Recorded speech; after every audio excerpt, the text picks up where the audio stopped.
नमस्कार साथियों, biography channel पर फिर से आप लोगों को और एक नई वीडियो में स्वागत है।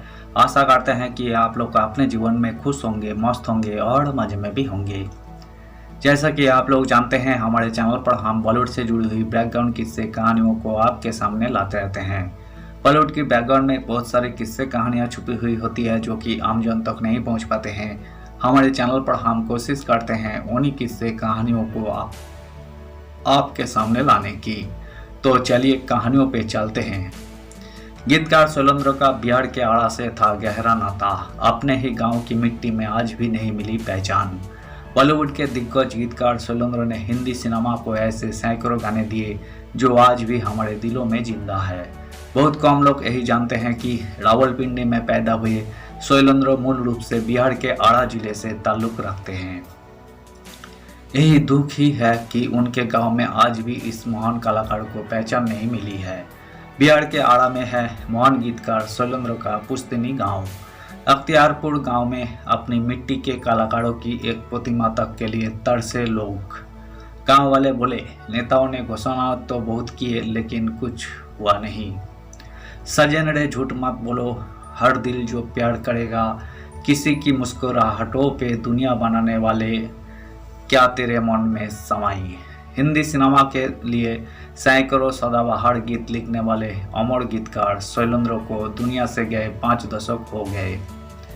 आज भी शैलेंद्र के लिखे गीत नए पुरानी पीढ़ी के फेवरेट है। उन्होंने 2 दशकों से अधिक समय तक 170 फिल्मों में जिंदगी के हर फलसफे और जिंदगी के हर रंग पर गीत लिखे।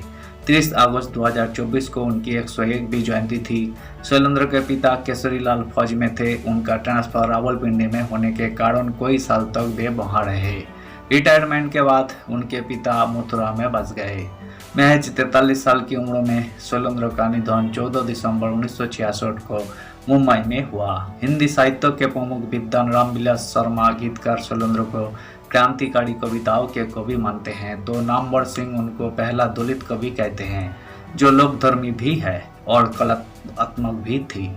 बिहार के भोजपुर जिले में भी लोग शैलेंद्र को याद कर रहे हैं। वे इप्टा के संस्थापक सदस्य रहे। कई लोगों को यही जानकर ताज्जुब होता है कि शैलेंद्र का जन्म भले ही 1923 में रावलपिंडी में हुआ, लेकिन वे मूल रूप से बिहार के भोजपुर जिले के उदबंध नगर प्रखंड के अख्तियारपुर गांव से जुड़े हुए थे। अख्तियारपुर गांव में आज भी रहते हैं शैलेंद्र के वंशज।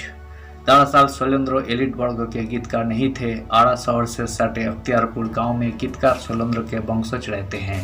इस बात की जानकारी शैलेंद्र की डायरी से मिलती है। उनके बेटे दिनेश और बेटी अमला मजुमदार जो दुबई में रहते हैं, अपने वंशजों से आकर मिले भी थे। दोनों अपने वंशजों से मिलकर बहुत खुश हुए।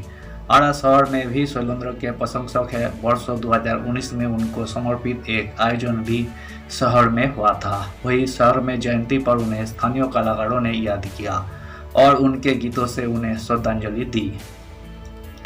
रेलवे में अप्रेंटिस के लिए मुंबई गए थे शैलेंद्र। जनवादी रोमानियत और जनगोभी गीतकार शैलेंद्र का पिता केसरीलाल बिहार के आड़ा के रहने वाले थे। रावलपिंडी में कुछ वर्षों वही क्लर्क के रूप में भी कार्य करते रहे और बाद में कैंटीन मैनेजर हो गए। स्वास्थ्य कारणों से शैलेंद्र के पिता मथुरा में अपने परिजनों के पास आ गए और शैलेंद्र की स्कूली शिक्षा गवर्नमेंट हाई स्कूल मथुरा में पूरी हुई।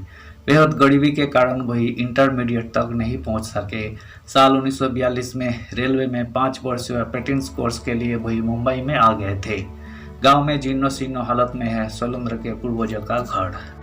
बता दें कि अंतराक्षरी के शौकीन शैलेंद्र मुंबई पहुंचे तो कविताओं की ओर उनका झुकाव बढ़ा। साल 1941 में सचिपति के उपनाम से और फिर 1945 में शंकर शैलेंद्र के नाम से उन्होंने ताब की नामचीन पत्रिकाओं में लिखना शुरू किया। आज बिहार में शैलेंद्र के पूर्वजों के घर जीर्णो शीर्ण अवस्था में है। उनके परिजन गुमनामी की जिंदगी जीने को मजबूर है। बीते वर्षों में शैलेंद्र के नाम पर उनके गांव से लेकर शहर तक बहुत सी घोषणाएं की गई, लेकिन वही धरातल पर नहीं उतर पाई। शैलेंद्र के नाम पर घोषणाएं तो हुई पर कभी कुछ हुआ नहीं। अपनी मिट्टी के इतने महान गीतकार को उनके ही गांव में पहचान नहीं मिल पाने के कारण संगीत प्रेमियों और शहर के लोगों में काफ़ी गुस्सा है। नवभारत टाइम्स से बातचीत में गांव के लोगों ने कहा कि यहाँ गांव में भी बहुत से कम लोगों को जानकारी है कि शैलेंद्र का अख्तियारपुर गांव से कोई रिश्ता है। नेता, मंत्री, प्रशासन इन सभी ने उनकी कोई सूत नहीं ली।